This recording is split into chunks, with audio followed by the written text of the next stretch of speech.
The only local news teams taking action for you. KIMA KEPR Action News starts now. Coming up this morning on Action News, 2 people are dead after a shooting in the parking lot of a Yakima Safeway. The suspects were arrested after a car chase, and police don't believe the incident to be gang-related. We'll get you up to speed. Plus, we'll break down the Veterans Day events happening across Yakima and Kittitas counties, from Veterans Day parades to a barbecue. We'll get you ready for the holiday and what to expect in the forecast. And later in the show, regional news. We catch you up on the latest in the trial of the man accused of killing 4 University of Idaho students. His attorneys trying to get the death penalty off the table as they wait for his trial. That story and more coming up as you start your day with us right here on Action News. Good Monday morning, everybody. I'm Dave Furtado. And I'm meteorologist Jefferson Donovan. And happy Veterans Day to all those veterans out there. Now, Jefferson, let's jump right over to weather, though, because I do know there's going to be Veterans Day events happening across the area. Sure. What can they expect as they make their way out the door today? Is it going to be more of a damp side of things, or could it be more dry? Yes. This morning, I would say anticipate more damp weather. By this afternoon, we are going to start to dry things out. Hopefully, you won't get too wet if your activities or if your festivities do take place this afternoon. But as we are waking up this morning in Yakima, you can see the lights of the city look to be obstructed a bit, and that is because we are looking at some of that rainfall in the Yakima area. Again, a fairly damp start to this Monday all the way around the region, but by the time we get to this afternoon, the rainfall will be tapering off a bit. Looking out at Yakima this morning, it is 43 degrees, but it is damp out there, something to consider as you do begin this Monday. And in the Tri-Cities, we are also looking at some dense clouds out there. Temperatures in the Tri-Cities are also sitting in those low 40s. Here's your weather headlines today. I've already mentioned it. Widespread rainfall this morning, tapering off to more isolated showers this afternoon. After a primarily dry Tuesday, we will see more persistent rainfall on Wednesday. I'll break down all 3 of these weather headlines in greater detail coming up. Thanks, Jefferson. We begin this morning in Yakima. Police say 2 people are dead following a shooting in the parking lot of a Safeway from Friday night. About 6:40 yesterday evening, we received several reports of a shooting outside of the Safeway store at 2204 West Nob Hill. When officers arrived, they found 2 gunshot victims.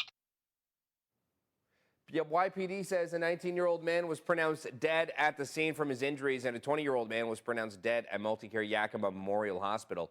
5 minutes after reports, an officer spotted the suspect vehicle near South 3rd Avenue and Nob Hill Boulevard. Police chased the vehicle down several blocks. Ultimately, the suspects stopped near the area of 36th and West Yakima Avenue, where they were taken into custody. When the 2 suspects were taken into custody, it was determined that they too had gunshot wounds, and they were taken to a local hospital for treatment, which their wounds were not life-threatening. They were medically treated and cleared and taken into custody by law enforcement. Janice says the suspects were booked into jail for charges of murder, eluding, and other criminal-related issues. He also says it appears to be an attempted transaction that resulted in the violent incident, and there's no direct gang connection at this time. Anyone with information regarding the incident is asked to contact Sergeant Mark Groh of the Yakima Police Department Gang Unit or through Crime Stoppers. And the Yakima County Coroner's Office has revealed the identity of a man killed during a shooting in Yakima on Friday morning. Chief Deputy Coroner Marshall Slight tells us 32-year-old Rocky Folger was the victim of the shooting. The cause of death was determined to be a gunshot wound to the pelvis. Officers with the Yakima Police Department say they responded to the 400 block of Erickson Lane, where they found Folger, and attempted life-saving measures. The shooting is still under investigation, though, and no suspects have been named as of now. With 2 shootings taking place in Yakima, killing 3 people Friday, Interim Police Chief Sean Boyle of the Yakima Police Department has issued a message to the citizens of Yakima. On your screen is the entire message shared by Chief Boyle saying, quote, "These types of incidents are unacceptable. I commit that our department will work with our local law enforcement partners and the community to address the issues through proactive law enforcement efforts, as well as partnering with our stakeholders to make our community safer." And switching gears this morning, it is Veterans Day, a time to honor and remember all of the men and women who have served our country to help protect our freedom. We wanted to highlight some of the events happening across Yakima and Kittitas counties today. KIMA's Austin Peppers tells us about them. Veterans Day is back, and there are several events that are planned in Yakima and Kittitas County for the holiday. Let's start off with the 101st Annual Veterans Day Parade, which is set to begin at the intersection of 6th Street and East Yakima Avenue. The city of Yakima says the parade is set to start at 10:45 a.m. and continue west up to the intersection of South 6th and West Yakima Avenue. No parking is allowed on Yakima Avenue between 6th Street and 6th Avenue from 8:45 a.m. until the conclusion of the parade. The parade is scheduled to run until 12:30 p.m. Staying in Yakima, Yakima State Company will offer active, inactive, and retired personnel a complimentary meal from 10 a.m. to 5 p.m. Out in Sunnyside, American Legion Post 73 will host a Veterans Day program at the Jerry Taylor Veterans Plaza, where they also plan to dedicate the 2 new granite walls. That program is set to start at 11 a.m. Over in Ellensburg, the annual parade will be held in the downtown area from 11 a.m. to noon. Then the IAFF Local 663 will host their annual Veterans Day barbecue from 11:30 a.m. to 1:30 p.m. following the Veterans Day parade. While at the event, attendees can enjoy complimentary food and drinks, music, and a flag presentation by Local 663. Veterans are also welcome to take a complimentary portrait. A 5x7 digital and print file will be provided as a gift of thanks for their service. Veterans served, active duty, reserve, and guard are eligible for the portraits.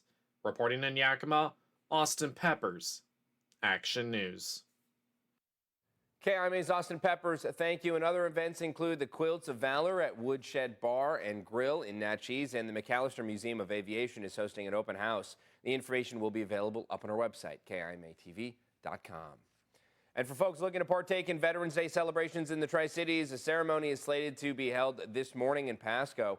A tribute to the men and women who served in the United States Armed Forces will be held at City View Cemetery at 11 a.m. This event, which is free and open to the public, will feature patriotic songs, changing of the flags, and a wreath placement to honor all veterans. As a reminder, all city offices and government buildings across the Tri-Cities will be closed today in observance of the holiday.